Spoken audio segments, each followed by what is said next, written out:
inspired this panel. And by the way, we're always looking for new members.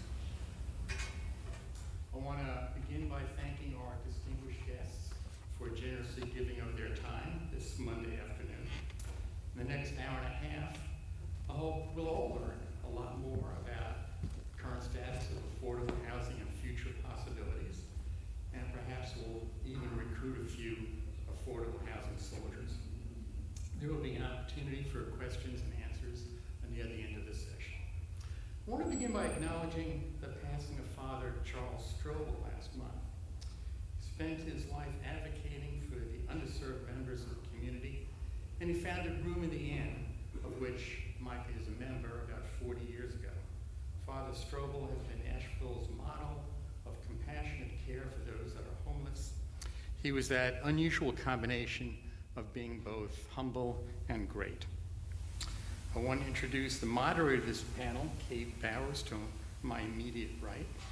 Kay has 30 years of experience working in affordable housing, finance, and property management.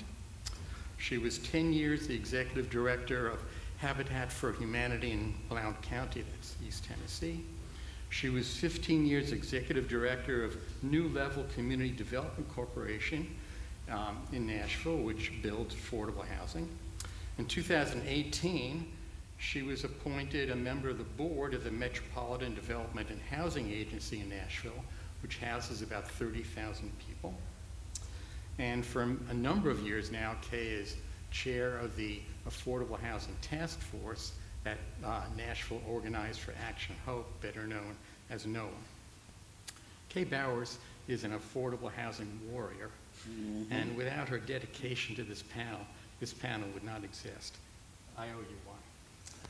Thank you, Your Ken. panel. Well, thank you, Kenny, for inviting me to be with Congregation Micah on this very special High Holy Day, and especially for the opportunity to moderate today's conversation on a pressing matter for Nashville, housing that's affordable for our people. Joining me today are Council Lady Zulfat Swara and Brent Elrod. Council Lady Swara, a Metro Council member at large, is entering her second four-year term. She's chaired the Council's Affordable Housing and Education Committees, co-chaired the Budget and Audit Committee, and served on the Housing Trust Fund Commission. She's the first elected Muslim to Metro Nashville's government and the first woman Muslim elected in the state of Tennessee. Woo-hoo.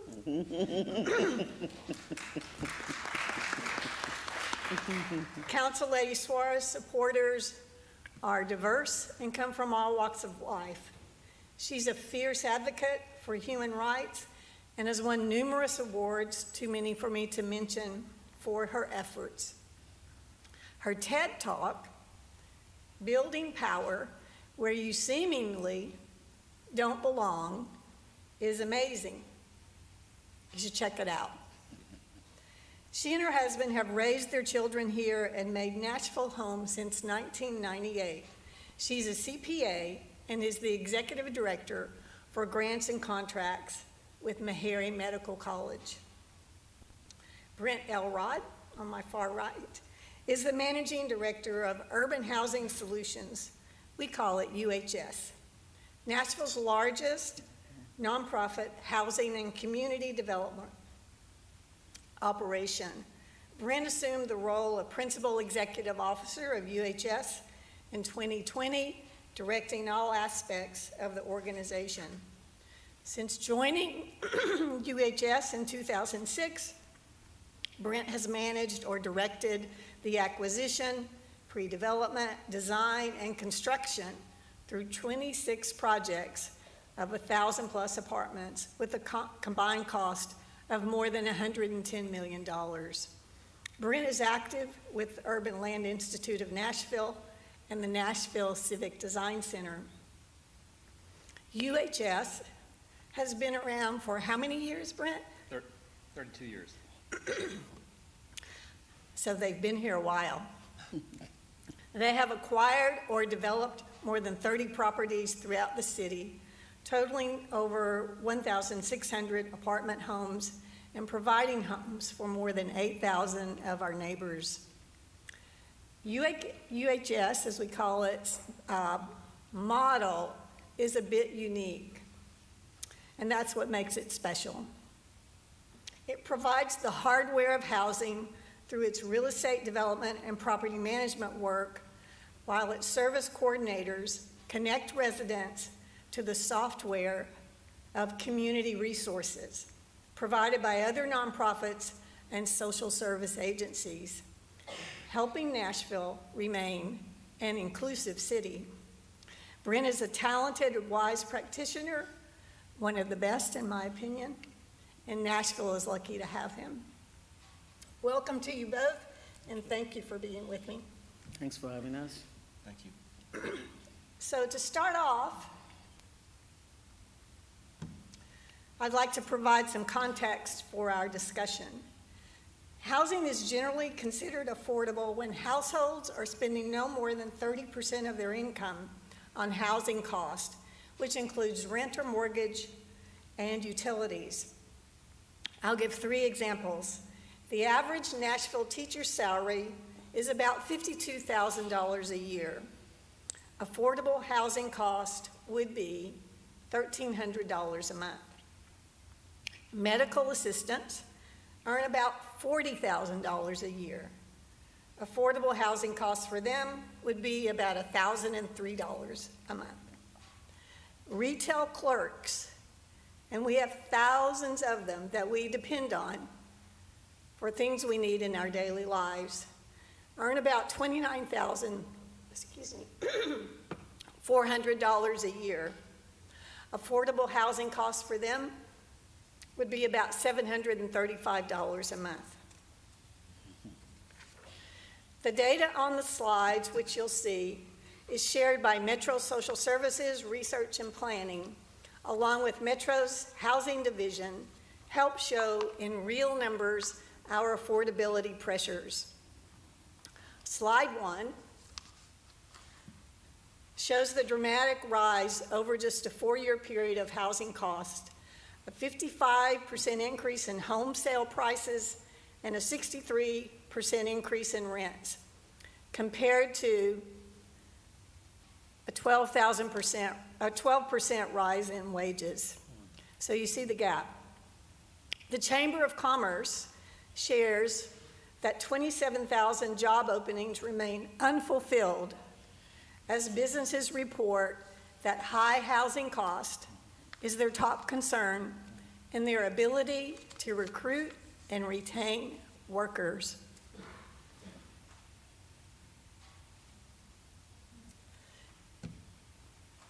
Slide 2 highlights important data about our workers' wages. Out of 480,000 jobs, over half earn $20 an hour, or about $41,000 a year. And of those, 211,000 earn below $18 an hour, or $39,000 a year. For some of us, those earnings may sound like a middle class income. However, the gap between wages and housing cost is where the enormity of our challenge lies.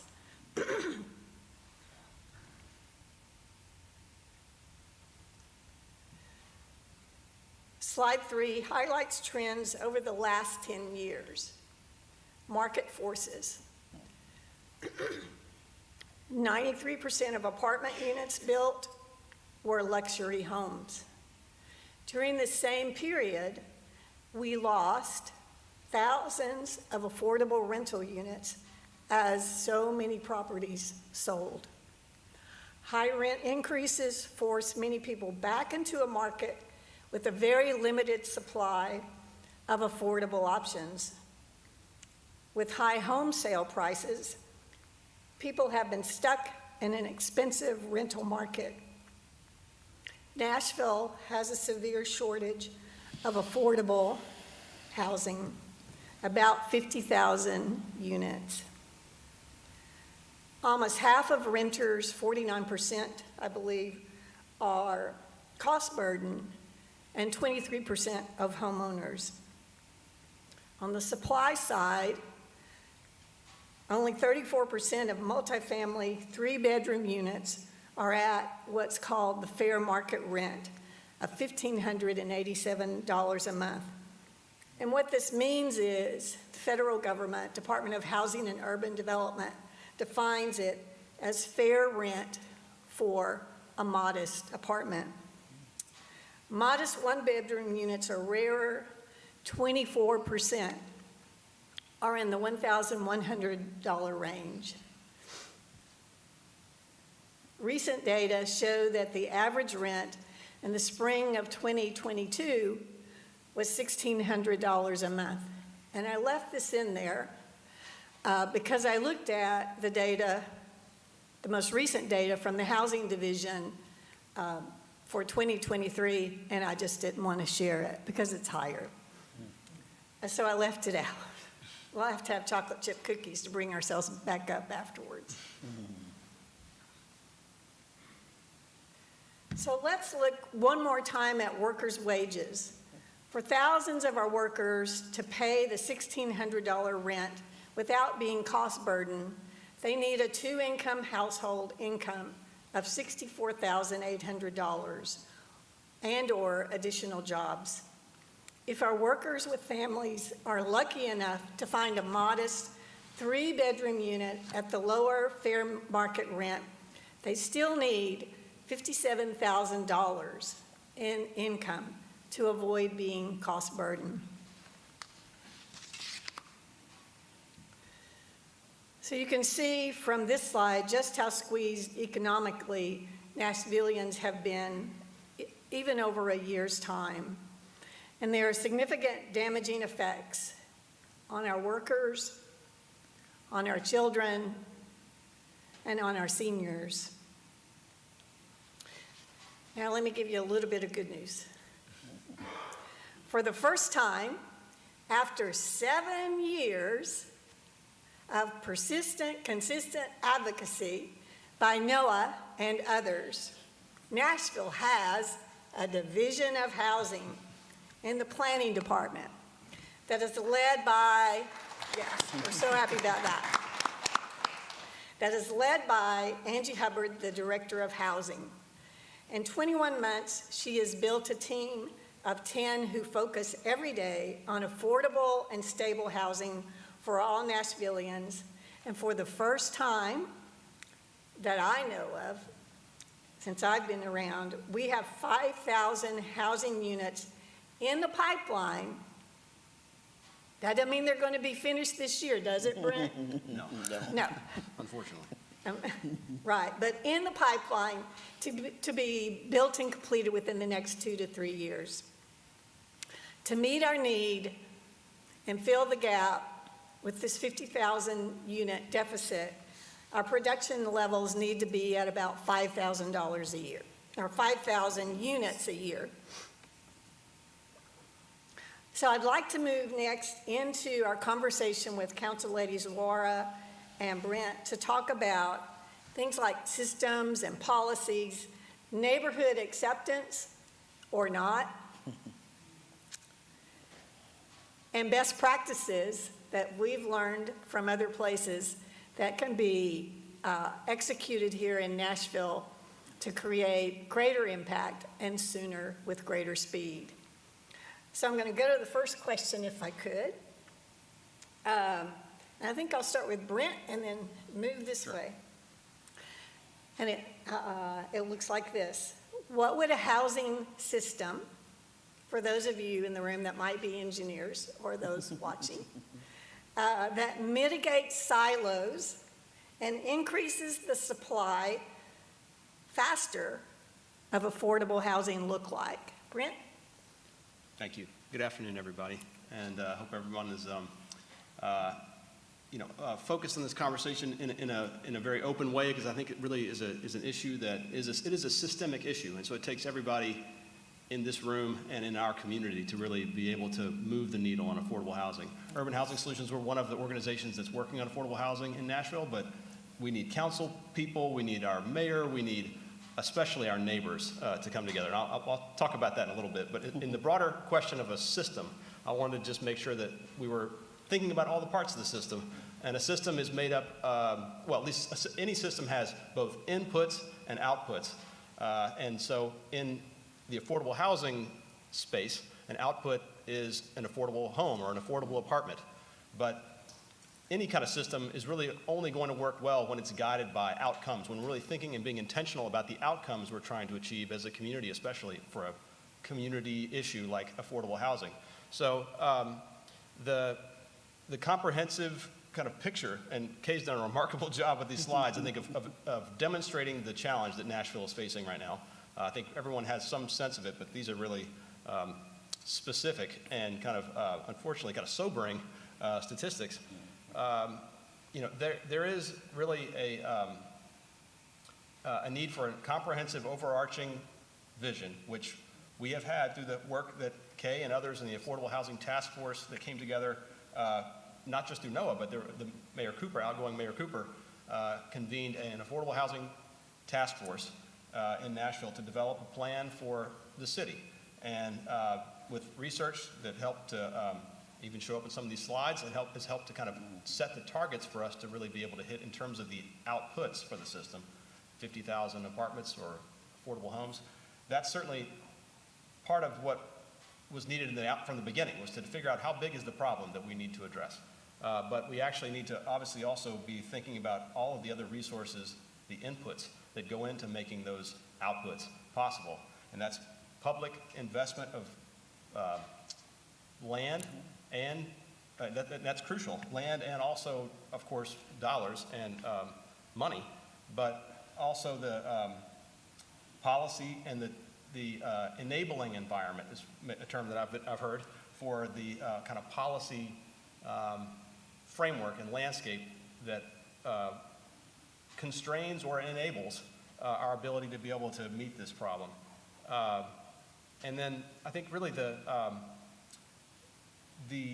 kind of reliance upon good data are so crucial, and to have those data be accurate, obviously, but also current, because so much is changing in Nashville every year. And I think Kay's slides are really powerfully indicative of the changes that we've seen over the last 4 years, even in the last 12 months, where we don't even have data, unfortunately, yet to show how much construction costs have gone up, for example. But the scale of the problem, the kind of cost to try to address the outputs for the gap that Nashville has, are ultimately going to require the right inputs, and that includes, again, land and money, and the money has to be able to meet the cost, the actual cost of affordable housing development over the next 2-3 years. To Kay's point, it takes time, and we are in an inflationary phase in our economy, and so it will take, because of the scale of the investment, it will take not just public, but also philanthropic, and again, coming back to the first point I tried to make, community support to really make it possible. And that's both advocacy to support our elected officials and kind of give the political mandate, but also, where possible, I think philanthropic and even individual giving where that can be kind of concentrated in a high impact way. So we can talk more about that, I think, in a little bit, but we are all part of the system, and I think we're all part of the solution. Thank you, Brent. Councilor Uzwara. Good afternoon. Thank you for having us here. Happy Yom Kippur. Thank you, Micah, for organizing this. I want to acknowledge my colleague who's in the audience, Councilmember Jacob Coupin, who is the council member for District 19, which is the downtown area. Thank you, Jacob, for being here. Yes, a lot has been said about the problem and what the solution is going to be, and it's going to take all of us being a part of it. But when I was also looking at this question, I went through the report of the Housing Task Force, which Kay and I were members of, and looking at what the Housing Task Force recommend. And in looking at that report, when I think about a system, I look at what we do want that outcome to be and what the qualities of what that system should be like. And so what the Task Force recommended is that a good affordable housing system has to be equitable, it has to be innovative, It has to be accessible and connected, and it has to be resilient. So what does that mean? When you're building houses and talking about affordable housing, you're looking at, as we're looking at this structure that we're putting in place, who are the people making the decision? What area is impacted? What are the unintended consequences of what we're trying to do here? Are we doing concentrated poverty while we're trying to also solve a problem? And so when you're looking at that system, the system has to be equitable, has to work for everyone in a way, in a way that does not put some behind. The system has to be innovative. It cannot be one thing or the other. It has to be all of it. We have to look at every tool in the toolbox. Everything that is at our disposal should be taken care of. And so we look at, even in the construction business, what type of housing are we looking at? Some cities are using manufactured homes that they bring in. Doesn't have to be built here. We're looking at the design. Does it have to all be single home? Could it be apartment? Are they stacked? A lot of people don't like tall and skinny, but it's an option. And so what are the innovations in construction? What is the innovation in funding? It cannot just, Brett talk about it, it cannot just be government funding only. What are the philanthropic arm of it? What are the other ways that we can fund this? What are the other tools that are there? We have to look at innovation in our policies. What are the different policies that we're looking at to make sure that this help us do what we need to do? Technology, innovation in technology. And then when you look at accessible, a good housing system has to be connected. We have to make sure that the house is close to transit. We have to make sure the house is close to jobs. It has to be close to daycares. Otherwise, it doesn't serve any. Nobody's going to want to live in a cheap house if they can't get to their job. And so making sure that the system is connected with other resources is going to be a very good part of the system. And the last thing that we're looking at is resilience. You know, we're talking about problem right now, we're looking at it and we're putting all the money in it, but whatever solution that we put, in order for it to be effective, has to be long-lasting. What if there's an emergency? We don't want houses that we're building just to put houses up, and then a tornado happens and we lose all of them again. And so the system has to be comprehensive, and again, just to recap, it has to be equitable, it has to be innovative, it has to be connected and accessible, and definitely there has to be resilience. Thank you. Thank you. I was going to only ask this next question of you, Z, but I think I'll ask it of Brent also, so we can have a practitioner's perspective. So what is an elected official's role in enabling, Tell me. in enabling the creation of the kind of housing system that we need here in our city? Brent? Foster. Okay. I'm gonna start.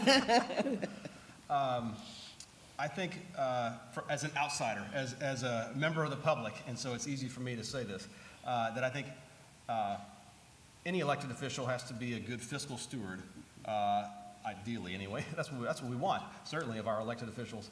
And I think because land is another, I mentioned it earlier, but land is a crucial asset of any entity, organization that owns land, including individuals. Obviously, that's part of your asset mix. And that is part of the overall stewardship that I think Nashville historically has not done a great job of managing our public land, especially for affordable housing and transit. And those are so integral, or need to be integrally linked, back to Council Lady Suarez's point. So I think as an elected official, to be that good fiscal steward, I think our fiscal stewards, our public officials, need to really support density where possible to increase our overall housing supply, and using metro land as a way to, maybe the easiest way, to actually effectuate that density, and to really be careful of trying to be and strategic about trying to link transit and housing investments together through both financial and also land contribution. So people can get to work.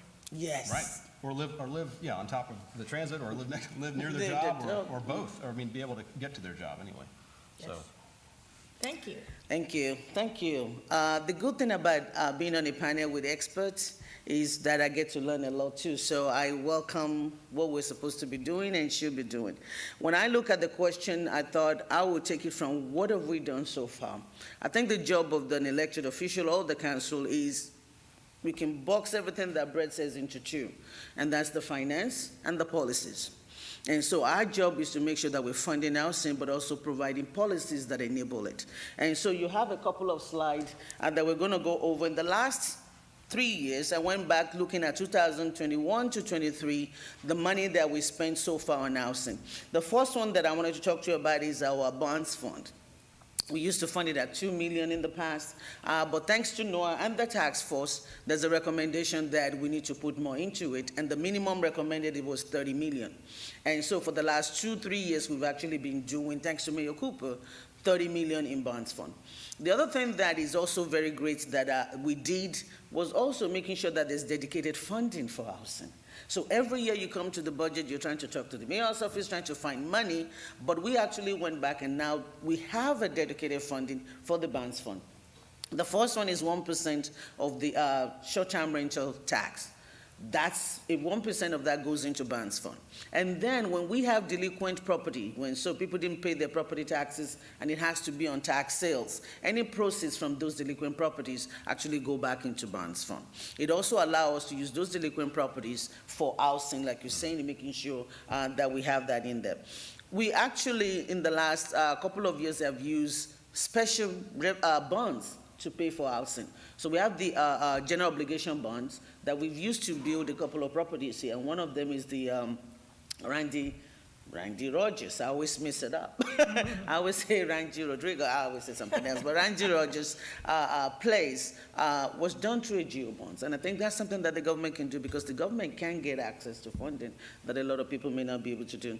Our housing incentive pilot, we have it for a couple of years. It just ended, and so we actually just renewed it this past year. This is a program that actually says, landlord, please allow people to live in your property, and we'll give you the difference between the rents, the market rate rents, and what you're getting less to make it affordable. And so that's what the HIPP pilot does, and we've been able to do that. Our MDHA pilot is something that is very popular. A lot of people knows about is where non-for-profit that gets LIHTC credit from the state can also come, and we give them a tax abatement on their property taxes that says, if you build affordable housing for the next 10 years, you don't have to pay us the full property taxes. We'll let you take some of it off as a way to incentivize developers. And so when I look back in the last 3 years, we've actually done 21 projects that uses that pilot. And we've been able to have 4,129 units produced in the last 3 years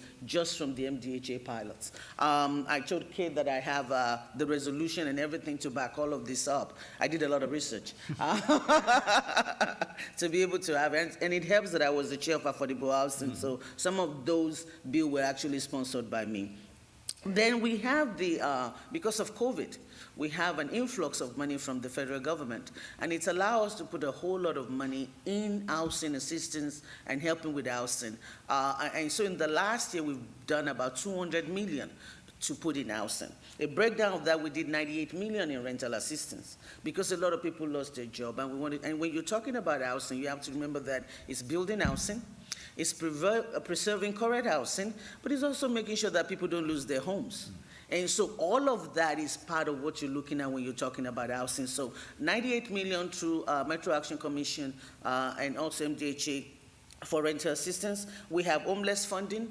We now have the Office of Homelessness in Metro, and we're able to put $50 million in that.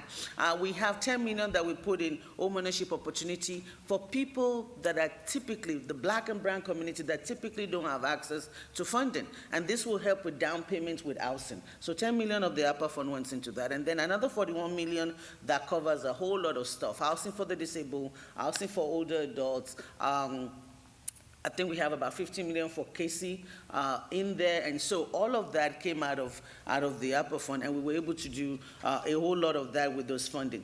The next set of issues that I wanted to cover with you then is the policy, right? So I said funding, we put a whole lot of money in it, but we also have to make sure that we're doing policy that allows the growth and the building and the preservation of housing. And so in the last 3 years, again, when you go back, every funding mechanism is through policy. Right? Everything that we've done is a policy that allows that. A couple that I'm very proud of, 20% of bonds fund is now going to small non-for-profit. That was my bill. And the reason is because we have to make sure that we're using every tool in the toolbox. And remember that we have to be innovative. We have to make sure that it's different producers of housing. We want our big producer, but we also want small producer that can take a very small land. A church has a parking lot they're not using. Why don't we build a house there for our parishioners?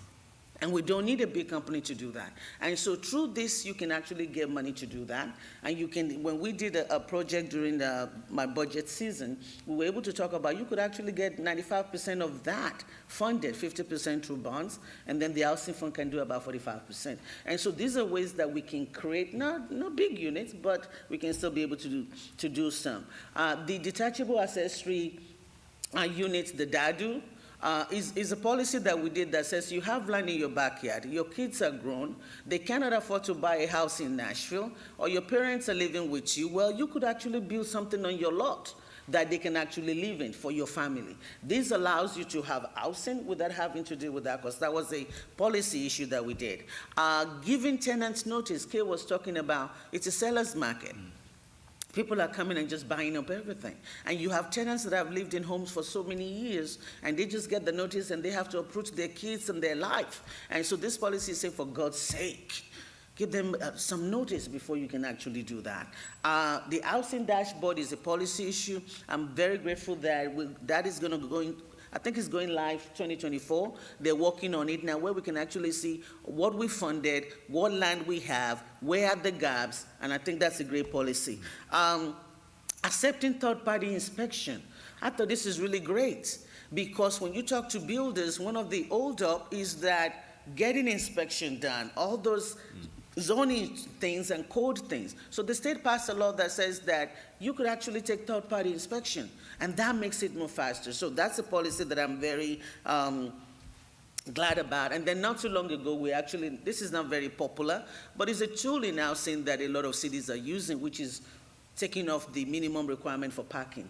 It's a tool that a lot of cities are using, and not too long ago, we passed that. So as a council, as elected official, the areas where we get to live and help is in funding and is in policy. And so those are some of the funding that we've done in the last 3 years, as well as some of the policies that Metro has been able to put in place to help alleviate the issues of housing crisis. Thank you. If I could just bring up one question. It's my understanding that the state legislature preempted our ordinance that we passed that required landlords to give 90 days notice. That's only one of the preemption actions that have been taken. So that's a barrier. Yes, so this one is notice of assignment of your lease. And so if you're I'm living in a place and somebody comes to buy it, and I'm going to have a different landlord. And then so there is, this particular bill says you should give notice before you assign it, so I can get all the information about who my new landlord is and everything. And the other one that we passed, yes, they preempted the first one about the 90 days, but we just passed one that actually has a 60-day notice for people over 55 years old, and that's not preempted. So we're going to talk about state preemption when we're talking about some of the zoning changes, but we're looking at, that's one of the problems that we have with some of the things that we want to do. But whatever we can do, so you cannot let us give 90 days notice, but you cannot assign it to somebody else without telling us. And so we're finding our own way in all of that. To work around. Thank you very much, that's the word for it, to work around. Don't let them know that. I won't. Mum's the word. Okay, thank you. That's great information. So let's get to that word zoning. And it can make your eyes glaze over a little bit, but I'm going to leave it to Brent and Council Lady Zora to bring it back down to earth for us. Yes.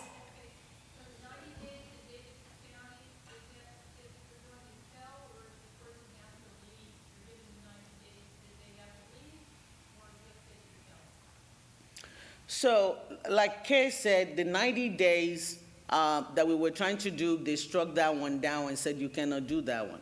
So we ended up doing the 60 days for over 55 years old. Yes. But yes, before you can before you sell it or give it to somebody else, that's what that 60 days, that you have to at least let them know that. And then in the assignment of the lease, I believe it's not up to 60 days. I think it was more like 15 days that you have to say, there's going to be another landlord. This is your new landlord. This is the information for the landlord and all of that. Because think about it too. We have people that don't know that their landlord is changed. And some of them miss payment of their rent, or they send it to the wrong place, and now they're evicted because there's a change in landlord. And so that's what those are supposed to do. Yes, ma'am. Thank you. Thank And you. we'll have time at the end of this where we'll be able to entertain questions, more questions from you all. So Brent, if you could wave a magic wand, what zoning changes would make it possible to increase our supply, but then also allow existing housing that's affordable for their owners, for them to remain there and not be pushed out with rising property taxes? Zoning is a crucial part of the inputs in the system, and or the constraints anyway, or the enabling opportunities if changed. And so Council Lady Sawara mentioned the parking reduction, which was not exactly a zoning change per se, but it's a parking requirement that's tied to zoning and to overall land use policy, which is a significant progressive move for Nashville to make. And will, by the way, if you don't know about the policy, it only applies to properties that are near major and collector streets. So it's really the major corridors in Nashville, and only within the urban services district. So it's not all of the county, Davidson County. It's really kind of where there already is transit or transit access, where the parking minimums have been eliminated. So for new apartment buildings or mixed-use development, or even commercial development, actually, in those specific locations, parking is not required anymore, at least at a certain minimum level. Practically, it probably is needed, and so the development community is still providing parking, but it's a little bit more, and especially for affordable housing, where we have such a high number of our residents, for example, that use public and rely exclusively on public transit, where you don't have empty parking lots anymore, which is really a much better use of our money to build an apartment instead of a vacant parking space. So in terms of what zoning changes could be made, Nashville has been under the kind of overall guidance of a plan called Nashville Next for about 8 years, I think. I think Nashville Next was completed in 2015. And envisioned a 25-year plan for Nashville, and including targeting more density for residential and mixed-use development on our transit corridors, which we've seen certainly over the last 8 years. But I think Nashville Next hasn't really, I don't think Nashville Next, or the community, because it was 20,000 people basically that came together across Nashville in this process. I don't think any of us anticipated Nashville growing the way it has in the 8 years since that plan was completed. So before any zoning changes are made, I think we do need this, again, comprehensive vision of the system, and that includes our planning document, our kind of planning vision for the community. And we really need to revisit Nashville Next and recognize where we are now in the growth trajectory, which is probably farther ahead than we thought we would be by 2023. Because that would, I think, then open the door to some potential zoning adjustments for what's called like gentle density, missing middle kind of housing density, which are 2 to 6 unit townhome or stacked flats. Council Lady Sawara was talking about some of these innovative models, and they are probably innovative for Nashville, but they exist in Chicago and other places that are very livable urban places where there are walkable and transit connected communities, and a little more housing density, but not high-rise housing density. That kind of missing middle density, I think, is really needed in our urban neighborhoods, specifically urban neighborhoods here, to increase the supply, because it is fundamental that we, for our inputs, or outputs, increase the supply. And then where we can, I think maybe even allow a little more density than currently is envisioned around the key transit nodes in Nashville, either both height and, I think, mainly height to allow more residential density for even the for-profit development community to be able to incentivize for-profit developers to add more affordable units by giving these density bonuses, specifically where affordable housing is included near transit. I think that's a really critical link that we need to try to build in. Yeah, we do have a fairly new initiative in Nashville that I think Council Lady Allen sponsored that works like this. If you have a developer, owner-developer that's going to already build a project, housing, residential project, if they agree to set aside a percentage of units, either below 75% or below 50% or below, then their taxes, their property taxes will be reduced, and there's a calculation around that. And that's just been in effect, not quite a year maybe. I think they have 490-something units on the books that are going to come out from that initiative. Council Lady Suarez, do you have anything else to say around zoning? Yes, and I do want to say that I don't know how I took it off of my list, but it was one of the new policies that we put in place. So when you think about the MDHA pilots, it's tied to non-for-profit developers. And one of the things we heard over and over and over, even with the task force, is that we have for-profit developers that really wants to get into this game and be a part of the production.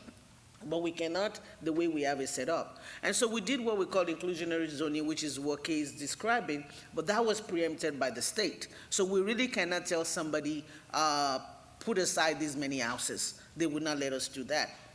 But we found, and it was interesting as I was talking, when I first came in trying to look for solutions, we found that just like we're doing MDHA, we can actually use our housing and educational board to do a pilot similar to the MDHA, but this time it can be for profit developers. And so that's the pilot that we just passed, that Councilmember Allen sponsored, that makes sure that it doesn't have to be, with MDHA, you have to go through light tech with the state. This one, you don't have to. And so if you agree voluntarily, then we can go to the Housing and Educational Board, set up a pilot. It would be a tax abatement like the MDHA, but it allows us to bring more participants other than non-for-profit into this, and that's something that's going to be great for our housing. I wish we could do inclusionary zoning as it's done everywhere else, but we cannot. I wish we could do impact fees as is done by every city in Tennessee except for Nashville, because there's a bill at the state level carved out that says you cannot do it in the metro, where when people build homes, they can pay a fee that we can put in housing, but Nashville cannot do it. Williamson can do it, but every other neighboring city can do it, but we cannot. I wish we could do that. But some of the things that I've heard that I think zoning-wise that we can do is maybe improve our procedures and make it more streamlined. People complain about, you have to call this, and sometimes it takes a long time to get somebody to come out, and then you have to do this department and that department. So I'm hoping the Department of Housing will be able to come up with a plan that makes some of this, because as a non-for-profit, they're not making a whole lot of money off of this anyway. And then when you hold off building for such a long time, costs keep going up. So we're losing people that wants to help us out because we're taking too long with our process. And so streamlining it is something that I hope will be able to help. So one of the things that I also discussed with Eddie Latimer when I was affordable housing chair was some of these fees. Water fees, for example. You're constructing, you're trying to build, you need to be able to find ways. Are there fees that we can reduce for some of our development that we know is for affordable housing? We couldn't put something definite on the budget, but we had some workaround that they said we could do. And so looking at ways to just make sure that we're encouraging our developers, people that wants to do it, will be some of the things that I will add to what Brent has already mentioned. Thank you. Well, I want to move to a discussion or conversation around a challenge that exists. It's a little thorny, but I'll bring it up because it's a challenge for us. And there's an acronym called NIMBYism. Have you heard of it? Not in my backyard. Not in my backyard. And it's real. It's a real challenge. So we hear people voicing opinion and support for affordable housing, but if it's going to be close to where they live or impact what they perceive as important value in their neighborhood, or that they think may cause their value to go down, then the neighbors oppose it strongly. And I've been in my share of neighborhood meetings and planning commission meetings and Metro Council meetings, and you'll hear responses that are statements that are, you have to listen for the communication behind the communication. So it's NIMBYism is a real challenge, but as people of faith, the scriptures tell us what our responsibility is. So how do we deal with our own personal challenges around that? It's a tussle. I'm not saying it's easy, but it's part of what we have to wrestle with. Yes, ma'am. We cannot avoid. We just need to sit at the table. If you have Zulfat at the table, she'll have you talking to each other because that's one of her strengths. It's just something that we have to wrestle with as individuals, homeowners, and people in our community. So Zulfat and Brent's dealt with his share of this, working with neighborhoods and going into neighborhoods. Can you share with us, particularly around maybe 26 in Clarksville, how you dealt with that? We have a property in North Nashville, 26th Avenue North and Clarksville Pike. So one of the major transit corridors that was a 6-acre blighted, abandoned apartment complex that we bought actually with the first round of the Barnes Fund in 2014. Bought the property to tear down these vandalized apartment buildings that had a bunch of asbestos, ceilings and everything in it. So tore down these older apartment buildings and have redeveloped over the last 10 years almost, 141 apartments in a mixed-use, intergenerational, arts-inspired community. And so that vision was certainly informed a lot by neighborhood participation, neighborhood engagement. We're very intentional about trying to engage with residents around our projects early, because we know zoning is actually where the decision is made, basically, ultimately, for affordable housing. It happens at the zoning conversation, and then there's always the funding challenge later. But if the zoning is opposed to rezone for more housing density or mixed-use development that has affordable housing, it's obviously DOA. And so we want to make sure that that we have at least as much community input as we can. That's really critical, I think, to be able to, number one, wind up with the best informed project that we can help to develop, first of all, but also crucially to be able to get the buy-in that we need to be able to get the zoning change for the additional apartments. But with NIMBY concerns, we've heard certainly in a lot of different neighborhoods around Nashville, a lot of folks have preconceived notions about what affordable housing will become or look like. They have preconceived notions about what will happen to their own property value if their property is down the street or next door to an income-restricted apartment building, or folks who have rental assistance through Section 8 or some other type of program. So there are a lot of biases, essentially, that I think show up very clearly in the NIMBY conversations, or when folks are really adamantly opposed to affordable housing close to them. I think some of what the slides that Kay was sharing earlier, actually, I think are a way to at least be able to connect with some folks, maybe not everybody, but some people, I think, when they understand a little better all the occupations in Nashville that make the income ranges that we're trying to serve with the affordable apartments that we develop. It's actually a pretty broad swath of people in Nashville, and people that work, people that are, crucial parts of our economy and our community, obviously, that we will not be able to help if we can't provide these additional apartments. I think that kind of context is always helpful. And, I think while I think development conversations are even trickier in less dense neighborhoods where density doesn't even exist at all, that's a much trickier discussion, because any kind of density can be challenging for folks, whether it's market rate luxury, condo building, or an affordable apartment building.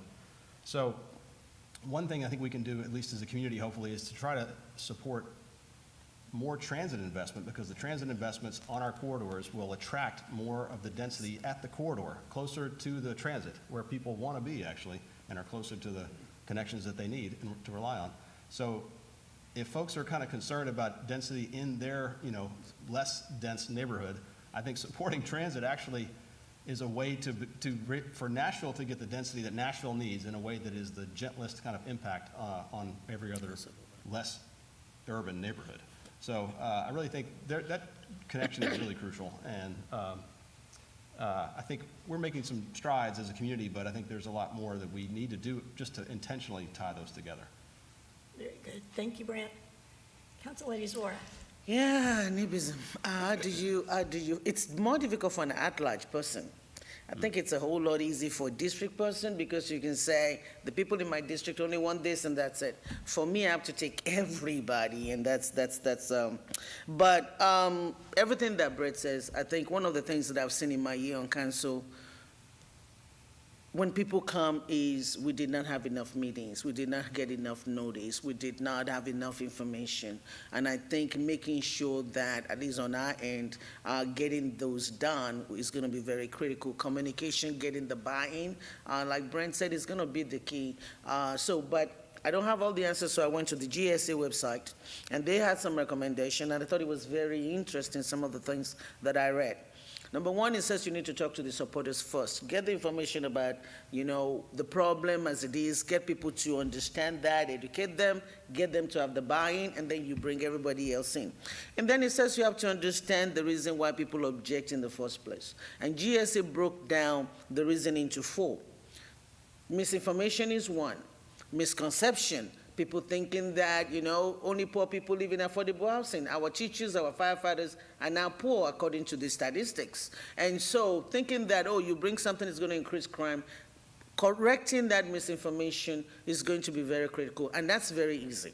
Then it says the emotional needs. Interestingly, there are people that object to high density just because they felt like they were not consulted first. And so understanding why somebody said no, if it's just because they felt like, okay, how come I didn't know about it? Then you find a way to talk to them and find a way to bring them to the table. But that's a reason that some people will object. It's a conflict of values is another reason why people object. Maybe they want mixed income housing. Maybe they want elderly housing. And they feel like what you bring in does not tie into their personal values. So what he was saying is that you need to make sure that you start with what are the mutual values that we share. Leave the controversial stuff aside, but talk to them about what are some of the things that you think will get us started and get us going. And then, of course, there's a conflict of interest. That was another one. We've had people say no to projects because it's not the developer that they want.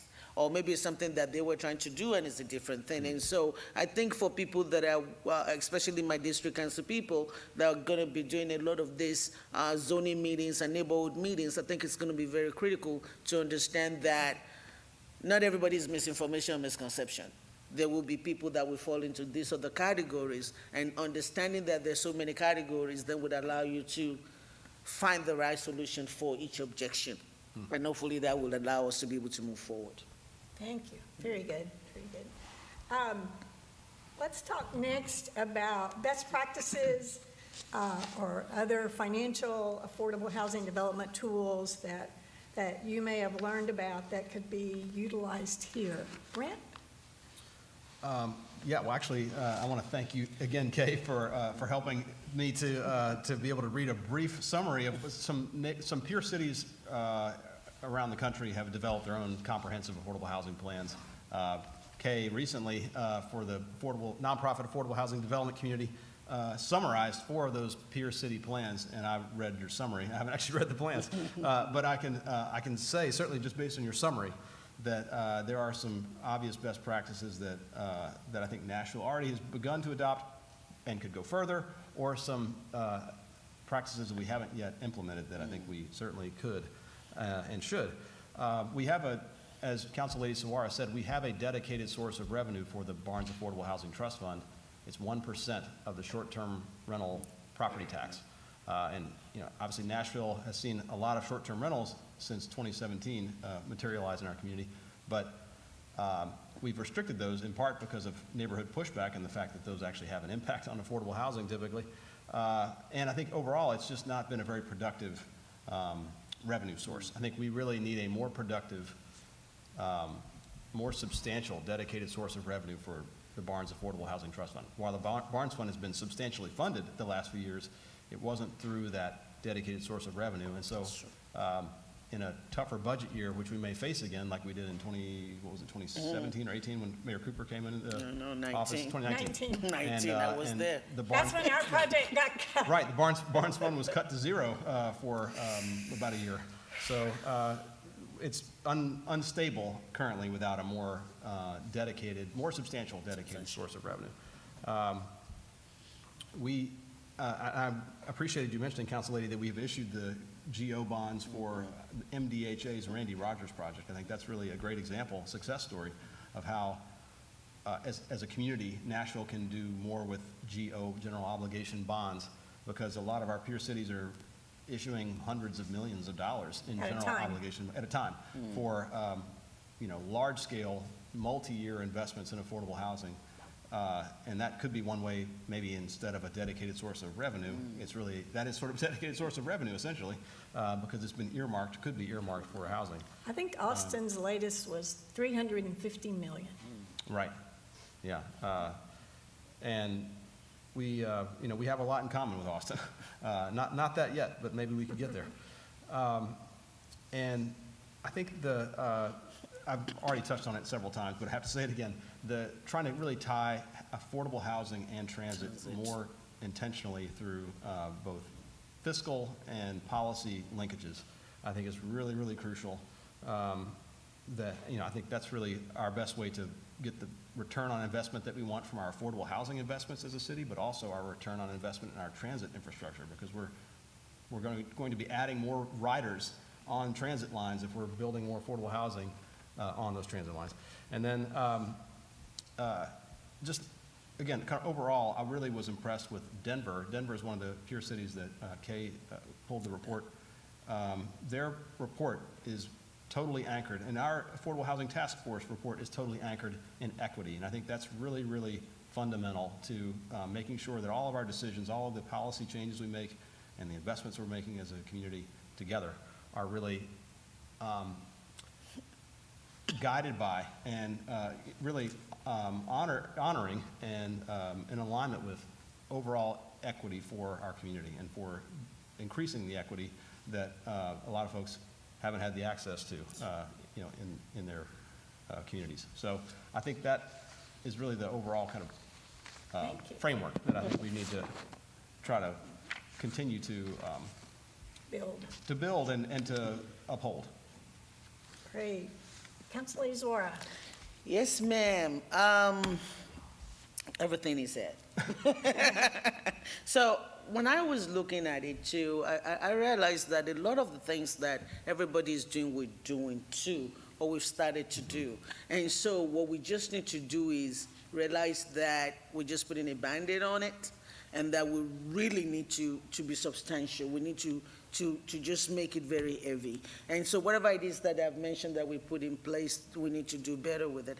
I think some of my points were missing. The Housing Catalyst Fund that we just did, 10 million is a good tool that we just approved, that actually when we're talking about equity, we know that because of the redlining laws, we know that some people cannot get loan because of who they are and where they come from and just the way it is. And so that catalyst actually is now in a place to be able to help a lot of developers have access to funding that they can leverage against Barnes Fund. So we're doing it, but we just need to do it better, and we need to do more of it. One thing that I did find, though, that I did not think we were doing as a city directly, as I was looking for it. It was done in Dallas and Montana and Massachusetts, is actually buying a lot of building.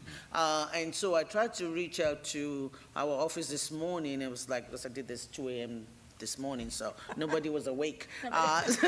So this morning I was like, we're doing a lot of that. And so most of the city have a forced right to refusal.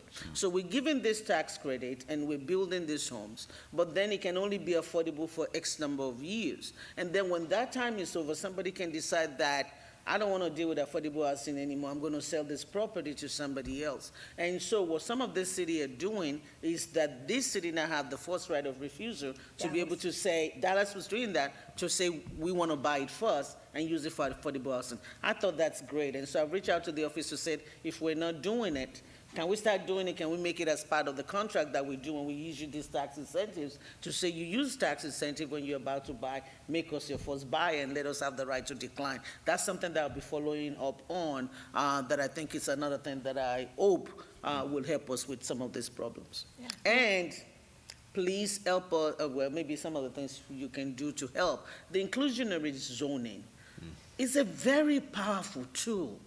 And we need to find a way, because anywhere you go, if people are building and they're going to make a lot of money, asking them to set aside certain numbers for affordable housing, I just think it's reasonable. You're right, and everybody thinks it is except for the state. So if we can get into inclusionary zoning, I think that's going to help a lot of our crises as well. Thank you, thank you. Scale up. Scale up. That's where we're going, More, scale more. up. Our last question, and so the average person that's concerned about affordable housing, folks that are in this room or maybe watching online, what can we do as people who care, people of faith, to help our elected officials, and our practitioners solve our housing affordability crisis? And I like to think of this as compound, looking at it as compound interest. So if everybody does a little bit, it all adds up, right? So if you have an idea, you have a thought, or you know someone that has a piece of land, or you're in a neighborhood nearby where somebody's going to come in and put a project up, and it may have some units mixed in that are affordable. You know, you have a place to plug in, but I know this is, when folks talk to me and they look at the magnitude of our challenge, it sometimes makes you just want to retreat into your little closet.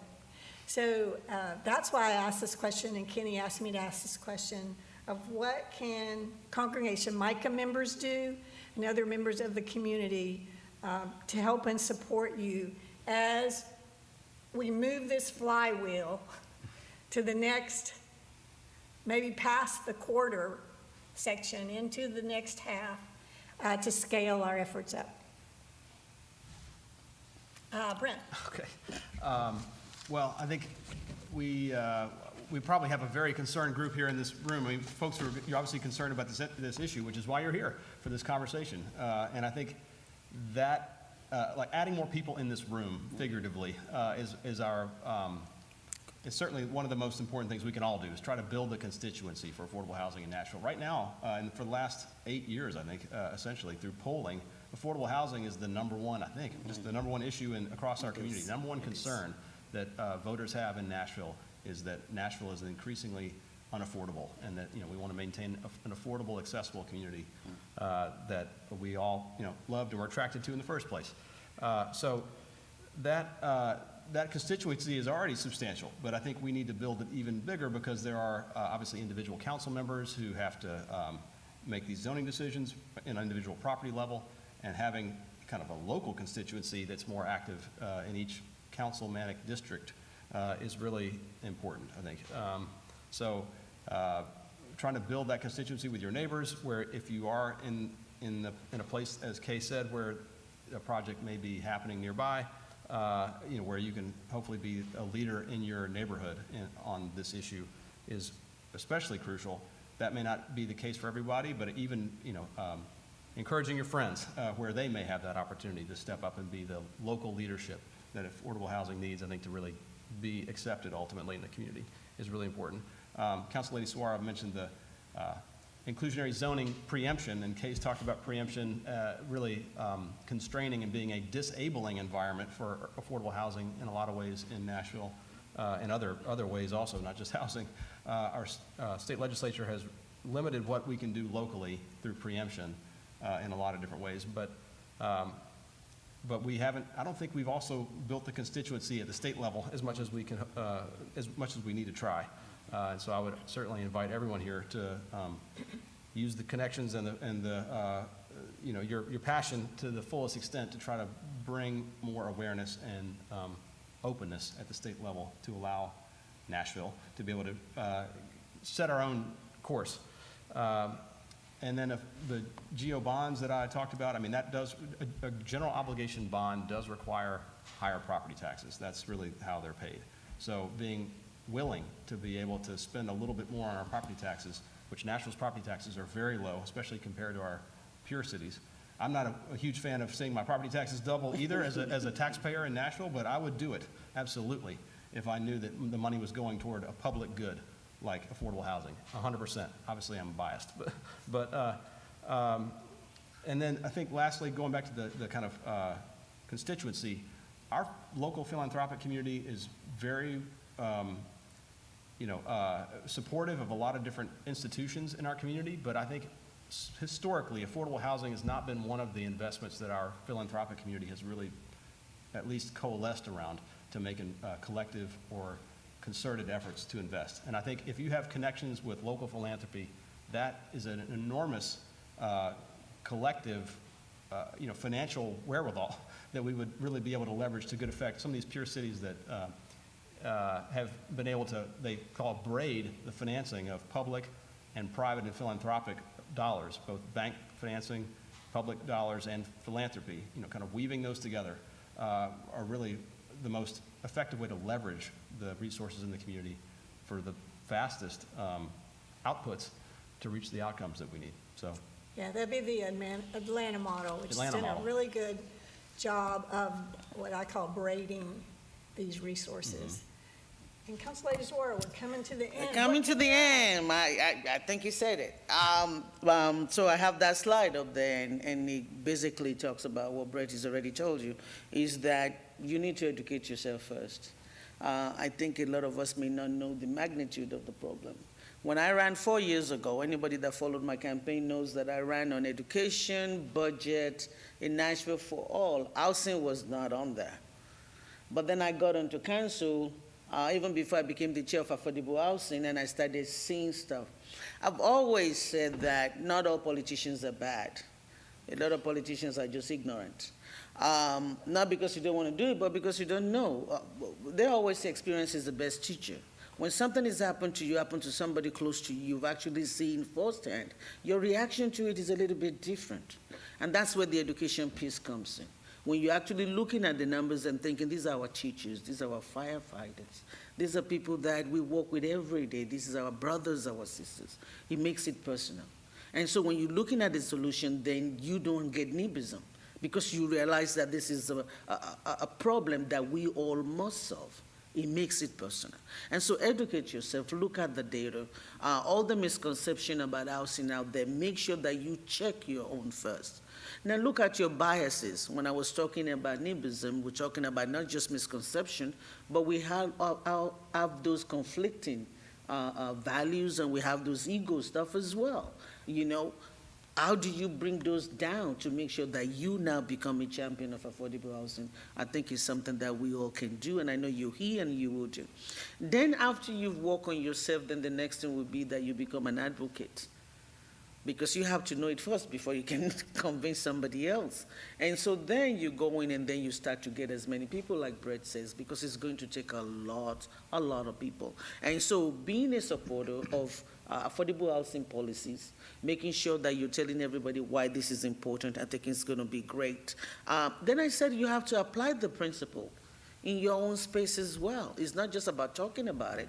One of the things that I've seen, and I've seen this even in politics, when we're talking about housing policy, some people don't support it because they're landlords.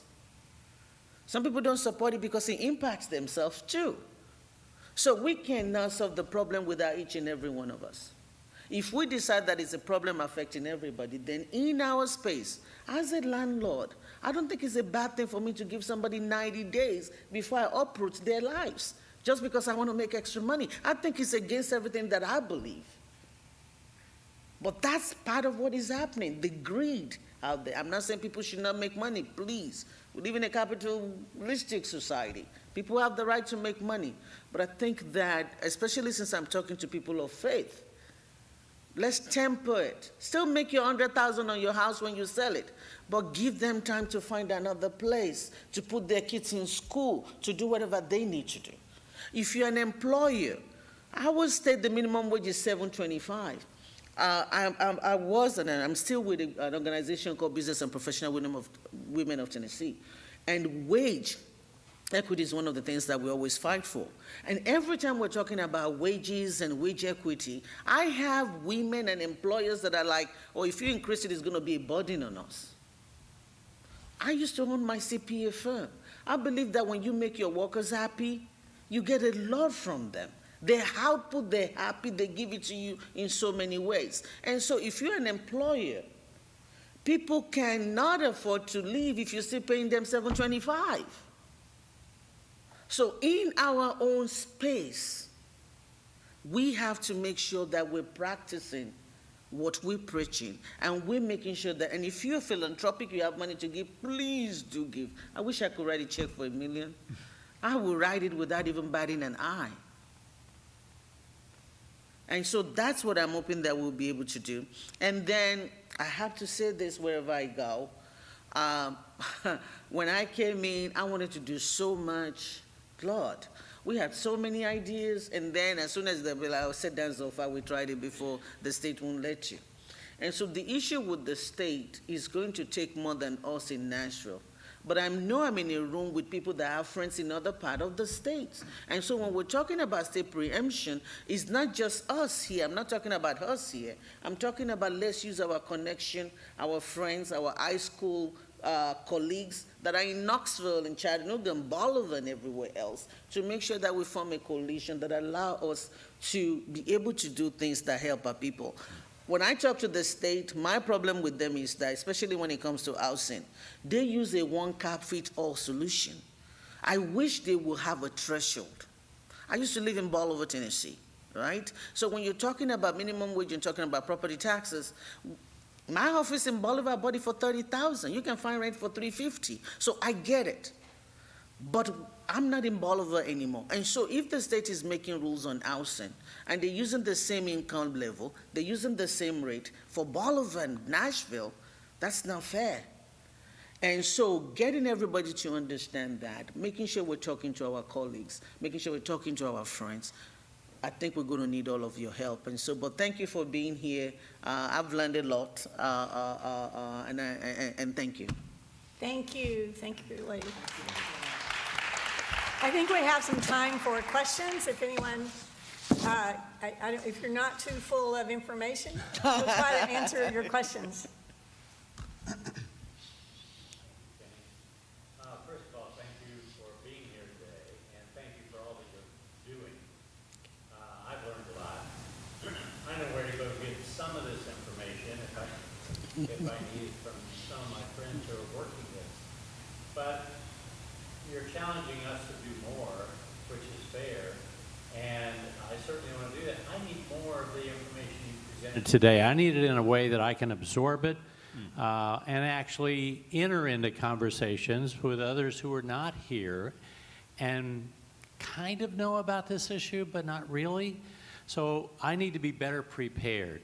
I need to be better prepared in terms of information. I need to be better prepared in terms of where the leverage points at the state level, because there's some that you're not going to leverage and there are others that you might have an opportunity. True. So actually much more tactical recommendations on what we can do. But now I want to turn the table for a second. What more can we expect, not beyond what you're or not just based on what you're currently doing, but what is your strategy to create even more breakthroughs, Brent, with your organization? And what should we expect from the council? I understand the state issue. What can we expect from the council as some major breakthroughs in this to take this even further, give even greater leadership for the position you have, and we're glad you have this position. So, but what can we expect? Where are your next breakthroughs, and then how can you better inform at least me, and some of us I know would like to do more, but don't quite know where to begin. How can you give us more to work with? Those Good are question. good questions. Yeah. Urban Housing Solutions is part of the Alliance for an Affordable Nashville. We formed this coalition formally 6 months ago, earlier this spring, before the mayoral election, to be able to have a louder voice, basically, with all the other nonprofit housing providers in Nashville, the folks who've been doing this for 20, 30 years. We have had a very effective kind of collegial relationship for 20, 30 years, but we've never really formally banded together to try to really leverage our organizational kind of resources and connections to the benefit of the entire affordable housing industry in Nashville. So that's something that we're trying to do to really have more visibility, volume, and influence, hopefully, in the policymaking process locally, but eventually I think this will hopefully go to the state as well, because as we've discussed multiple times today, and it keeps coming up in a lot of conversations I'm a part of elsewhere, our state enabling environment or disabling environment is really a roadblock to a lot of what Nashville, our community, really needs. And Let us know the people who do support these candidates. Let us know who to vote for. Who is it that does support it? We always hear the negative of who doesn't. Right. But it would be helpful for us as voting consumers to know that. Thank you. So I did my presentation as a slide. I know what I wanted to say, but I did it as a slide because I want to be able to leave it behind so that you can have it. The Nashville.gov website has a lot of information. The housing department, if you go there and look on the department, or even if you type housing or affordable housing, you should bring out the government website. Kay is a wealth of information. Brett is as well. We'll leave our numbers and our emails so that you can actually have those. In terms of what is next for me, housing is the #1 issue. I'm going to continuing to look. The National League of Cities is an association of elected officials throughout the country. I always read all the housing stuff. I always look at what other people are doing. I talk to my colleague outside. I'm hoping to continue to do that. That's something that I'll be doing. I talk about buying homes as something that I just learned this morning, and I'm already working on what are we going to do about that. We have a new mayor that transit and homelessness he's been a big champion of transit and housing all his years in council. So I know that he will be willing and has some plans and even open to some other plans. So that should be good. Something else that I'm hoping to also do this term differently is that, so sometimes we come up with a solution and we're very excited about it and we put it out there and then we start fighting for it. I want to do more with the stakeholders. For example, when we're talking about giving notices, this is going to require landlords and apartment owners and things like that. Is there a way that we can actually build coalition and form this solution together outside of me putting a bill out there and then they fighting me about it? And so I'll be talking to the Realtors Association not too long, maybe this month. And so part of what I want to do is, this is all our problems. How do we come up with a solution that we all can work with? So those are some of the things that I'm looking forward to. In terms of your question about the states, the people that are supporting, all of the people from Nashville are great. They're a champion of all of this. And so that's why when people say, well, whether we vote for them or don't vote for them, that doesn't really work. Because the people that we need to change their mind, we don't vote for them. We can talk about we vote them out all we want. We can't vote them out. We're not their constituents. And that's why we need to talk to their constituents. That's why I was saying we need to talk to our friends who are their constituents. They can vote them out, not us. And so using that network is going to be what is very key. But our representative in Nashville have been very supportive. They champion all of this for us. And so don't vote them out. I do, Kenny, there's a question here in the middle, and then over here. While we're waiting, I just want to interject one idea for Congregation Micah's Social Justice or Social Action Committee is to do some kind of survey and determine who knows who in different parts of the state. That's a Who great knows idea. who? I think, Ron, it's doable. Catherine's here from NOAA. I think it's very doable with our other faith communities. And then we can expose this, and then it allows us to have pathways to make the kind of inroads that we need. That's a So great idea. let's plant that seed, Rabbi Flip. We thought of as a campaign for change. It's systemic. It is. Lots of input. Yes.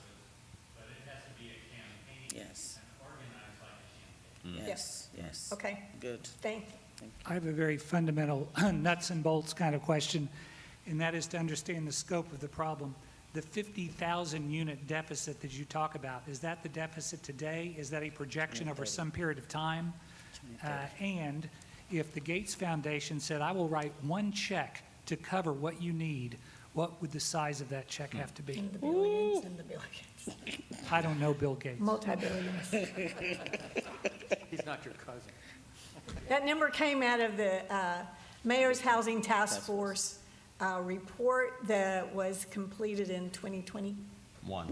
2021. Probably with 2020 data. 30. So, Oh, we're 2020 data, yes, sorry. right. So It's as of 2030.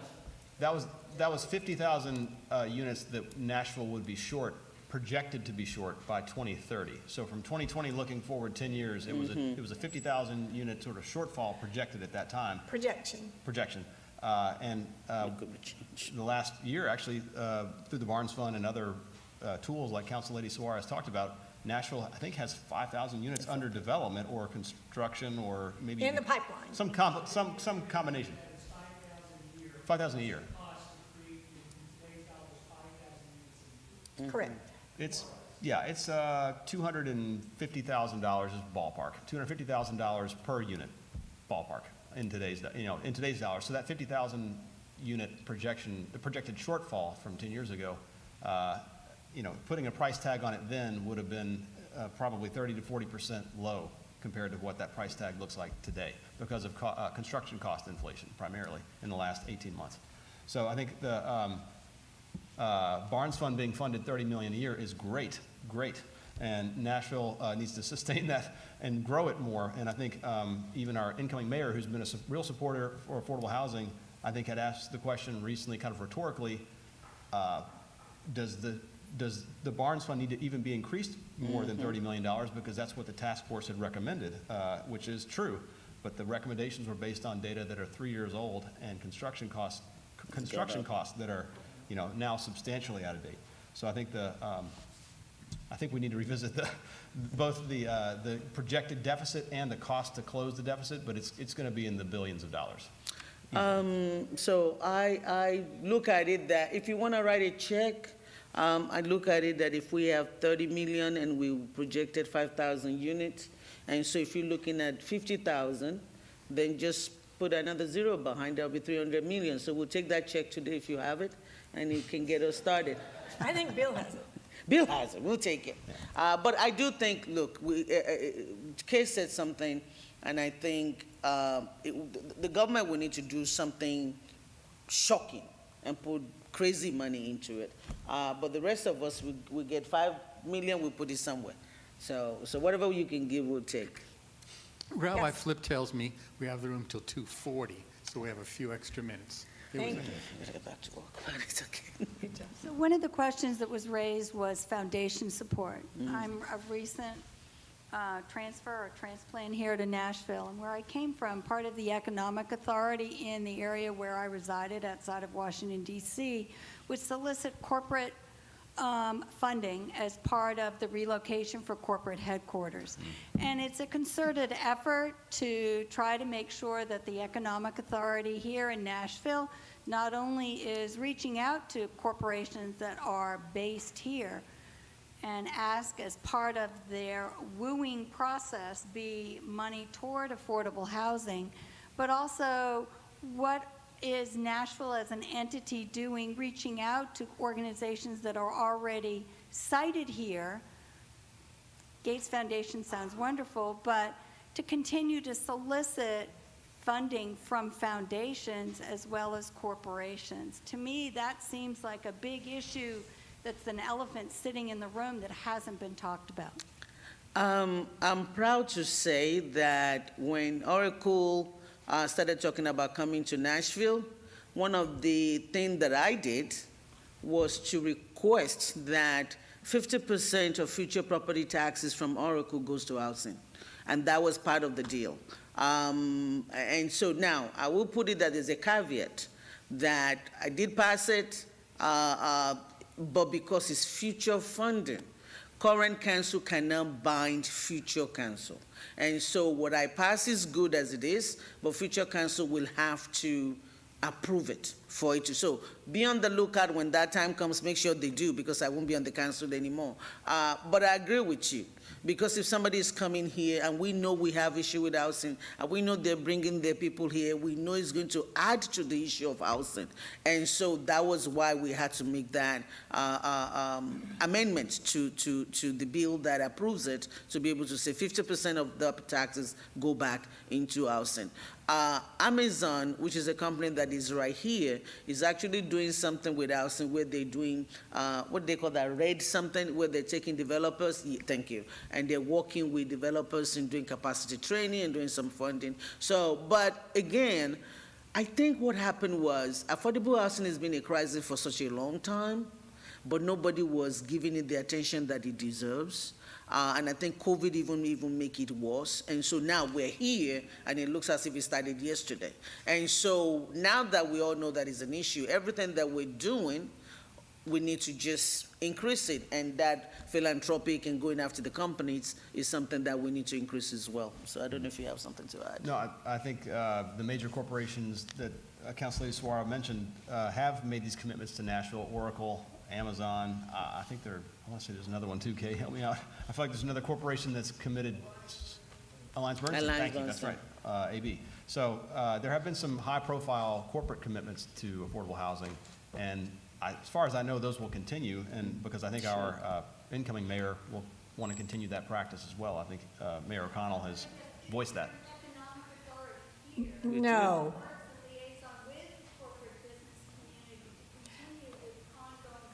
Yeah, a missing piece, and I'll make this 20 seconds. A missing piece in our governance structure is that we do not have an economic authority. We do not have a department, and it's freestanding, standalone department of economic and community development. Those decisions historically, since Metro Nashville became Metro Nashville, have all rested within mayors' administrations.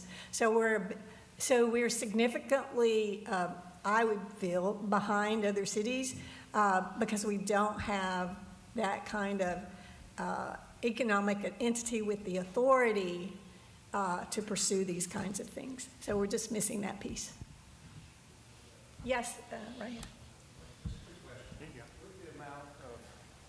With the amount of work from home, it's probably going to be, it's coming back some, but there's still a lot of office buildings, state office buildings, city office buildings, private office buildings, downtown, urban areas that, are there opportunities with those type buildings to use that land to build housing?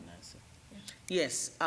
So one thing that we found out is that we did not have the data, and we don't know where those houses are. We don't have a list of our own properties. So part of what we're doing with the Department of Housing, and they're working with Ernst & Young, is to compile all of that data. And so once we now know all of our properties, all the ones that are vacant, then we can retool and reuse them. And so that is in the process. In the works. In the works.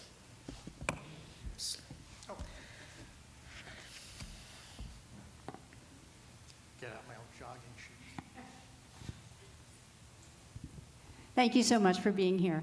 I want to go back to something you said about for a year maybe, there have been density bonuses offered to developers when they're building buildings to include affordable housing within those buildings. What about those structures downtown that are 55 stories high with however many units in them that might have empty units? What kind of incentive is being offered to developers to offer those units as affordable units when they're just standing empty? Now, it might be more profitable for them to remain empty, but in some states, or cities, they're fining people for keeping their units empty and giving them incentive to fill them with people as affordable units. Thank you. So the pilot program for the housing and education that we talk about is a brand new one. We just approved it. We haven't had anyone actually use it. But we do have also the HIPP, which is the Housing Incentive Plan program, that says you have an empty unit, let somebody rent it, and if you let them rent it at a very low rate, out below market value, we will give you a credit for that. So I think if I can add to something that the people in this room can do is also let people know the programs that are available. Because I think it doesn't make any sense when we have all this program and all this stuff and people are not aware or not taking advantage of it. And so letting people know that we have it, and we as a government need to do a better job of letting people know what is out there too. And so I'm taking notes. I do think that our HIPP program will be good for empty units.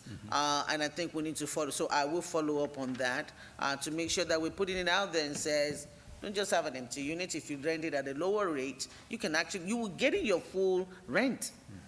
People are just renting it at a lower rate. We're making up the difference. That would be great. So one thing to follow up on. Yeah, it's in the budget, so to speak. Yes, it is in the budget. I think, are we? So let me ask a question. So you mentioned Alliance, Bernstein, and Oracle, and Amazon. I know Amazon has done a number of things over the last several years. And just, I think last week, they announced $40 million. It sounds like a lot of money to me. Is that a game changer in Nashville? Well, it's $40 million spread across, I think, 3 or 4 cities. markets. I thought that was just for Nashville. No? I don't think so. I don't think it's just for Nashville. Again, I have to get into the weeds of it because the Tennessean article was a little vague. But it provides down payment assistance for people that are trying to buy homes. And it's for a particular program here that's under the title Shared Equity. You'll have to Google it because it's very different from the way we all think. But we know what the word share means. We know what the word equity means. So this program, administered by the nonprofit called the Housing Fund, allows people to get into homes and buy them at a lower cost. If and when they want to sell down the road, then up front, they agree to share the equity that's earned in them. And there's a calculation around that. So there will be some housing built in I think, the Antioch area. The Housing Fund is behind this initiative, and it will be the ownership side, home ownership side will come under this model, shared equity, and some of the Amazon money is going to help provide the down payment, because costs are costs, as Brent says, and they're exorbitant. They're just so high right now. So it brings down the cost to the buyer. And it would help. Every bit helps. So we wouldn't say no to anything. Right. All right, one last question, and then we'll end this. So I'm looking at 50,000 units in the hole and a state government that has declared war on Nashville. I'm having trouble being optimistic about the future of affordable housing in Nashville. So I'm thinking, how pessimistic should I be? Should I be mildly pessimistic or vigorously pessimistic about the future of affordable housing in Nashville? Vigorously optimistic. Maybe cautiously optimistic, but you have to be optimistic. We cannot let people live on the streets. No. We have a responsibility and we have to solve it. I can tell you that when we're talking about, I'm proud of some of the bills that I've passed in the last 4 years that were for housing. And every time somebody said our eviction right to council bill, that we did that with $2.6 million to help people stay in their home by giving them an attorney. When people said I was able to stay through this program, it makes me feel, yes, we're doing something. So I can promise you that my colleague and I and the mayor, whatever tools in the toolbox that we can go around the state, we will use it because our responsibility is to make sure we take care of our cities. So please do not give up. we have to continue to be optimistic, cautiously, and that's fair, right? But that means that we know what we have to do. We just have to make sure we account for any barriers that will stop us from doing it, and we're ready to do that. We're ready to do that. So don't be pessimistic. Come on, I don't want that. Thank you very much. Have a good day. Thank you. Go get your